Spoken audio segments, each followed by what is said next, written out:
Tracking, alerting, protecting. This is WKYT News at 4. 2 airports shut down for hours, causing travel troubles across the country. How that affected passengers at Lexington's Bluegrass Airport. Weekend is off and running on a fantastic weather note yet again, but I do have changes showing up in your 7-day forecast, maybe sooner rather than later. And a big day for Garth Brooks fans. Tickets went on sale to his concerts in Rupp, and the country music star added more shows. Welcome to WKYT News at 4. I'm Jennifer Palumbo. It's going to be a great night for high school football fans. And tomorrow looks good for UK fans headed to Commonwealth Stadium. This is a live look at Morehead State University. No football this weekend, but it is a beautiful afternoon there. Chief Meteorologist Chris Bailey has a first look at the forecast. Chris? Yeah, I like seeing that blue sky over top of Morehead State University. A little bit of fall color showing up on campus as well. In Lexington, we've had a lot of blue skies all day. Now, the end of the day on that southern horizon, take a look at the beautiful clouds that are streaming on into town. Those are the cirrus clouds. They're ice crystals, and they're way up high, and you're going to see those from time to time if you're out and about this evening. Speaking of that evening forecast, into the mid and upper 70s still as we kick off high school football action around 7 o'clock. We'll drop it into the mid to upper 60s by the second half of those games. Now, the clouds beginning to lift from south to north. Clouds are thickening up just a little bit across parts of southern Kentucky. We can trace that moisture supply all the way into the Gulf of Mexico. That is where we're getting in on some showers. That moisture is going to increase across central and eastern Kentucky from south to north through the weekend. And Jennifer, by the time we hit Sunday, we're going to have to keep an eye on Defender for the potential for a few showers. I'll come back in a little bit and show you who has the best chance of seeing the rain with the hour-by-hour forecast. Thank you, Chris. Chicago's 2 airports were shut down today because of a fire at an air traffic control facility, causing delays and cancellations across the country and here in Lexington. Police say an employee set the fire, forcing Chicago's O'Hare and Midway airports to close. Emergency crews found a man in the basement of the control center with a self-inflicted wound and took him to the hospital. WKYT's Victor Puente shows us how the incident affected travel at Bluegrass Airport. He has our top story at 4. The ripple effect of that fire in Chicago is being felt in Lexington. A couple more flights this evening were canceled because of those 2 airports that were shut down. The cancellations began this morning and continue into this evening. A flight that was supposed to leave just a few minutes ago for Chicago was canceled. 2 other flights leaving at 6:40 and 6:58 are also canceled. One is an American Airlines flight, the other is United. 2 arrivals from Chicago also won't be coming into Bluegrass. We spoke to a woman earlier who was trying to get to Chicago so she could fly on to Hong Kong. She was told she may not be able to get to the airport tonight, but if she did, she most likely would have to spend the night there. At one point, 850 flights connected to Chicago, O'Hare, and Midway airports were canceled. According to Chicago O'Hare's website, some of their flights are beginning to depart, but the effects from that fire are expected to be felt throughout the evening. In Lexington, Victor Puente, WKYT. If you plan to fly to Chicago from Bluegrass today or tomorrow, you should check to see if the flight is still scheduled. We have a link to the flight schedule on WKYT.com. Tomorrow is a big game for the UK football team, and general admission tickets are sold out. The Cats are looking to end a 17-game SEC losing streak with a win over the Vanderbilt Commodores. UK is 2-1 after a triple overtime loss to Florida 2 weeks ago. Officials say there are still some tickets left for season ticket holders. Kentucky Sports Radio host Matt Jones joins me live to talk about the excitement surrounding this game coming up in about 20 minutes. Another hot ticket is Garth Brooks in Rupp Arena. Today he added 2 more shows in Lexington. The country music superstar will play 2 concerts at Rupp Arena on Friday, October 31st, and 2 concerts on Saturday, November 1st. Brooks hasn't been to Lexington in 16 years. Coming up, Deanne Stevens is out and about with what fans need to know and whether you can still get tickets. We're working on a number of other stories for WKYT starting at 4:30. Sam Dick is in the newsroom with a look at some of the news in progress. Hi, Sam. Hey, Jennifer. Crews are still cleaning up this afternoon after 2 Lexington water main breaks created quite a mess. The breaks were reported about 10:30 last night on Rosemont Gardens and Nicholasville Road. They may have been caused by train vibrations, is what we're being told. Coming up on WKYT News at 4:30, you'll hear from a nearby family. They say their basement flooded with almost 6 feet of water. A former Lexington firefighter spent the morning in court charged in a hit and run that left a man critically injured. Jared McCargo's bond was reduced today to 10% of the original $13,000. He faces DUI, assault, and leaving the scene of an accident charges. Police say that after they found McCargo, he said that if he'd known the victim's injuries were that bad, he would have stayed to help. Coming up on WKYT News at 5:30, you'll hear from a Lexington police officer who took the stand today. That's a look at some of the news in progress. Jennifer, back to you. Thanks, Sam. Now to stories making headlines across the nation at 4. More countries are getting into the fight against ISIS overseas. And here at home, commuters are seeing beefed up patrols in the subway systems.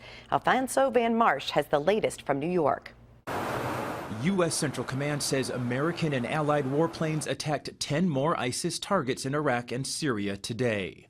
More countries, including Denmark and the Netherlands, are joining the anti-terror effort, and Britain's Prime Minister is rallying Parliament to join the fight. This is about psychopathic terrorists that are trying to kill us, and we do have to realize that whether we like it or not, they have already declared war on us. U.S. officials say there is no immediate threat from ISIS here at home, but there is more security after Iraq's Prime Minister warned captured Islamic State terrorists revealed a plan to target American subways.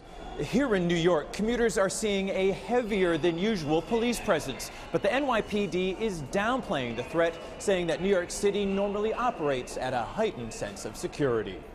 Some in New York say they aren't concerned. I have to live my life, and so I took the train. It won't prevent me from doing the things that I want to do, at least for the interim. Transit officials in Boston, Washington, and Los Angeles also reassured commuters there appears to be no immediate threat to their safety. Alfonso Van Marsh, CBS News, New York. The FBI says it knows the identity of the masked man in the ISIS beheading videos, but for now, they are not revealing his name. While the search for a missing University of Virginia student continues, the man charged with abducting Hannah Graham is expected to be extradited to Virginia this weekend. 32-year-old Jesse Matthew was captured in Texas earlier this week. Police say Matthew was the last person seen with Graham on this surveillance video. Police are expanding their search for Graham to rural areas outside Charlottesville, Virginia. Tony Stewart says he's not sure if he will ever race a sprint car again. The NASCAR driving champ was driving a sprint car that struck and killed fellow driver Kevin Ward in New York last month. Stewart talked to the Associated Press in his first interview since a grand jury decided not to charge him in Ward's death.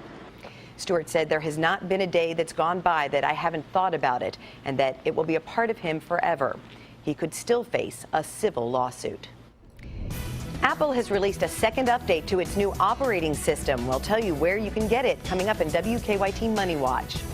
And Monopoly is back at McDonald's when customers can begin collecting the game pieces. Follow WKYT online at WKYT.com. Join the conversation on Twitter and become a part of the WKYT Facebook family. Wall Street bouncing back to end the week following a string of upbeat earnings, including Nike's. The Dow closed up 167 points to 17,113. The Nasdaq added 45 and the S&P 500 gained 17. A recall alert for Ford drivers. The company is recalling certain 2013 and 2014 Ford C-Max, Fusion, Escape, and Lincoln MKZ vehicles in North America. The recall affects more than 850,000 vehicles. Ford says it's due to a potential short-circuit problem with the restraint control module. Dealers will replace the restraint control for no cost. Apple has released a second update to its new mobile software. iOS 8.02 fixes a glitch in the first update that prevented some iPhone 6 and 6 Plus users from making calls. You can download the update on iTunes or directly through the phone. Swedish fashion retailer H&M plans to expand even more. The company's CEO says it's an intensive investment phase and plans to open 8 to 10 online markets next year and about 400 new stores worldwide.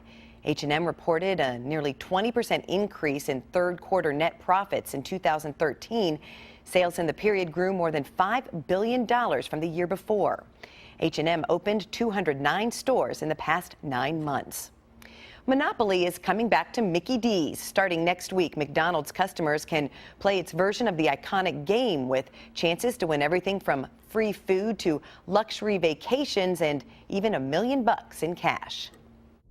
Hey, it's Officer Don, and I'm out and about today with some girl named Deanne Stevens talking about some guy named Garth Brooks. You know who I'm talking about? More coming up on WKYT. Let Don have the mic for a while. I got my tickets, by the way, guys. Looking ahead toward the weekend, and we are dealing with a little mix of some sun and clouds, but I do have some changes rolling into town by Sunday and Monday. We'll outline those in a moment. Now, your hour-by-hour forecast with Chief Meteorologist Chris Bailey and First Alert Defender.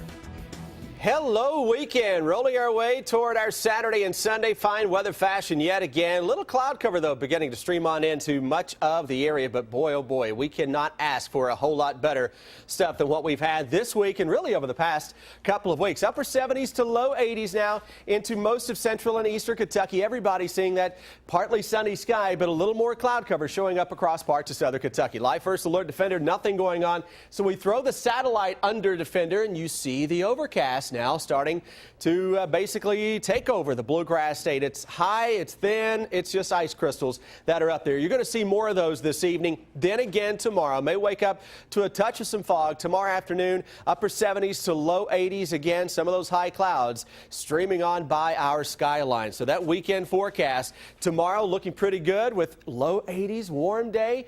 76 could be a late day shower into parts of the area on Sunday. A lot of us may see the rain chances increasing as we go into Sunday night and Monday. And I'm breaking it down in a little greater detail to show you the area that has the highest risk of seeing some rainfall. That is across southeastern Kentucky. Chance for a shower or two into the bluegrass region, but the main areas of rain may be across southern and southeastern Kentucky. But we'll follow this over the next 48 hours.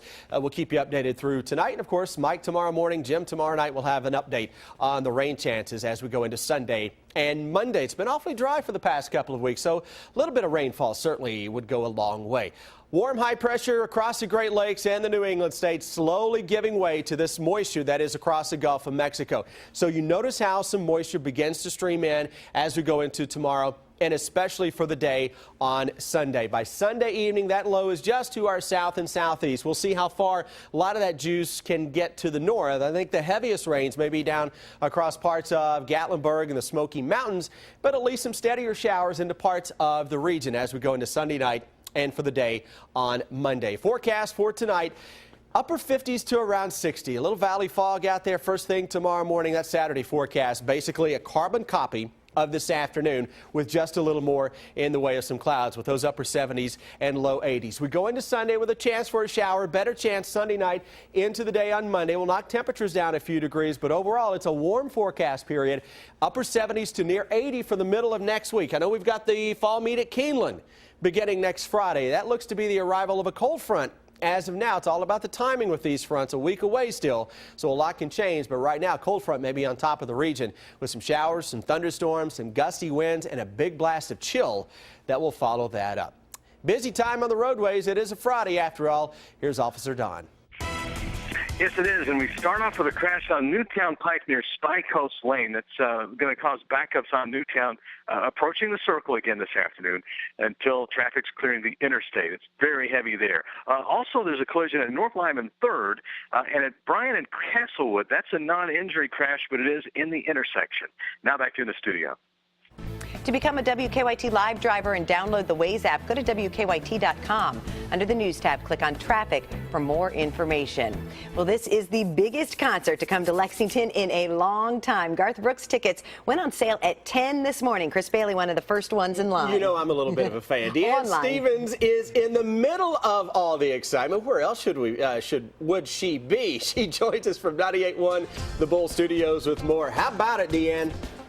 Hey, good afternoon, guys. We are here at our 98.1 The Bull Studios, where we have spent much of the day waiting to hear about Garth Brooks. It is all the talk today. Those Garth Brooks tickets went on sale at 10 o'clock this morning. Officer Don and I been hard at work for a change, right? Well, if you call this work, really. It's not exactly busting rocks, but we're here. Right? Yeah, it's been a very exciting day. Those tickets went on sale at 10 o'clock. We've heard from listeners. We've heard from viewers. Everybody was trying to get the toughest ticket in town. Yeah, it really everybody's our friend this morning. You notice that? A lot of friends. We're very popular all of a sudden. Remember from 1985? Yeah, exactly.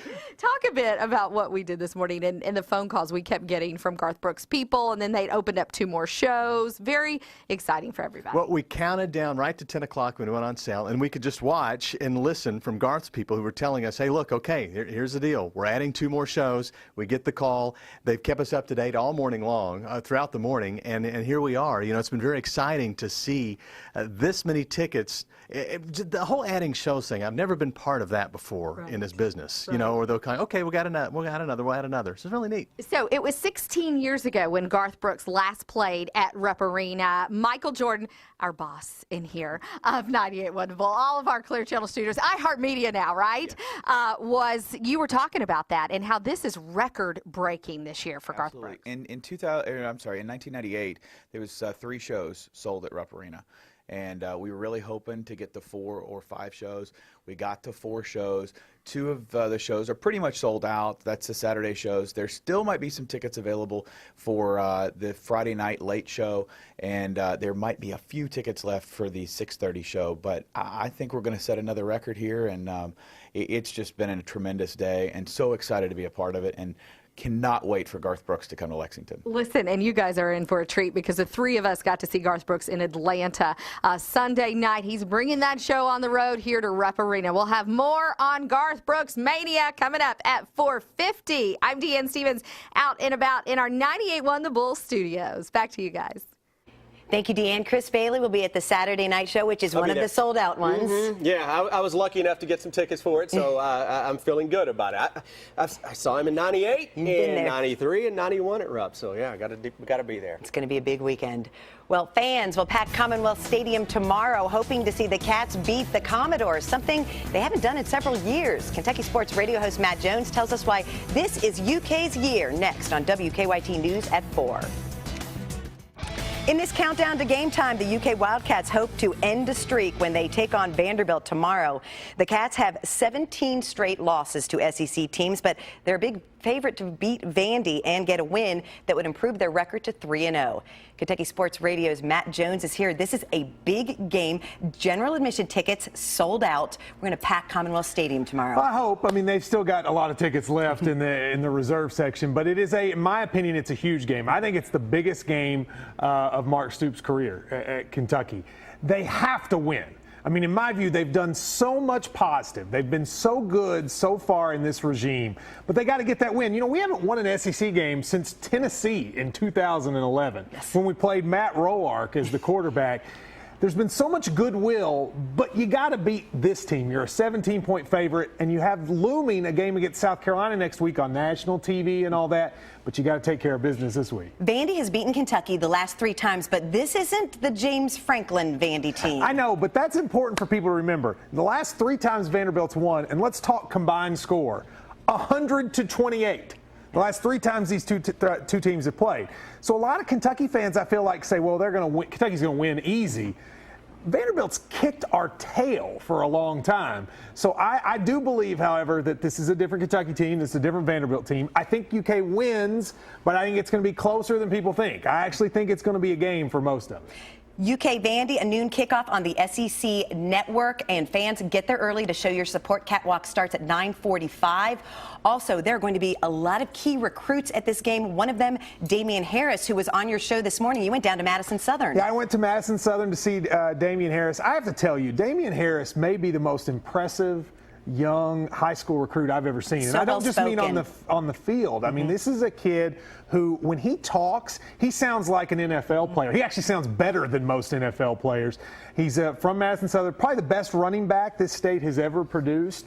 I think it's going to be very interesting to see with him. Does he go to Kentucky? Does he go to Alabama? Still got some work to do to get him, I think. All right, let's switch gears a little bit. Talk some basketball recruiting. The top point guard in the country coming to Lexington on Sunday. Tell us about Isaiah Briscoe. I love Isaiah Briscoe. He's from New Jersey. He's a great talent. He's coming on Sunday, and I actually think he has a chance to commit to Kentucky in the near future. We don't know that for sure, but QK has really moved up with him a lot. He's a great point guard. He's played excellent. He's risen through the ranks. He's a Calipari kind of guy, can get to the basket. I think the Sunday visit, which he'll be there for the women's clinic, so he's going to get to see all these female fans, which is a pretty good selling point. I think he's going to end up a UK player before it's all said and done. You just gave me news. I'm helping MC the women's clinic, so he's going to be there. That's pretty exciting. So, but I mean, I'm not saying he's going to commit this weekend, but I do think ultimately he ends up at Cat. All right. Well, and that's also going to be a great event. We've got some surprises for the ladies. You won't be there because we don't let any guys in. I went 1 year, and then they said no more guys ever, and I don't understand. I think it's because you and Jerry Tipton were there, and they were like, we're done. This is women only. Aaron Andrews was there. I thought we had a moment, and I thought it was going to continue, and it didn't happen. But will Tyler Thompson be there for KSR? She will be there for KSR. So check out the website and, of course, WKYT for full coverage of the women's clinic. But first, let's find out how the weather is looking for this UK Vandy game. Chris, it looks good. Yeah, a lot like what we're seeing out there this afternoon, guys. A little mix of some sun, some high clouds, and a day that's really out of early September as opposed to the end of September like we are. Temperatures around kickoff, that noon kickoff with a few high clouds and mid-70s. As we roll our way toward the second half, we could top out 80, 81 degrees with a little bit of hazy sunshine that will be out there. So it's a warm day, and take the sunscreen if you're going to be out there. Sun still is up pretty high in the sky for this time of year. Folks who are out this evening, we continue to look to be in pretty good shape. You're heading out to a high school football game. Nothing is showing up on Live First Alert Defender. Really don't expect a whole lot until we get toward the end of the weekend on Sunday, with at least some scattered showers trying to pop up. Not going to be a washout, and I'll show you why with the hour-by-hour forecast that is coming up. WKYT News at 4:30 starts right now.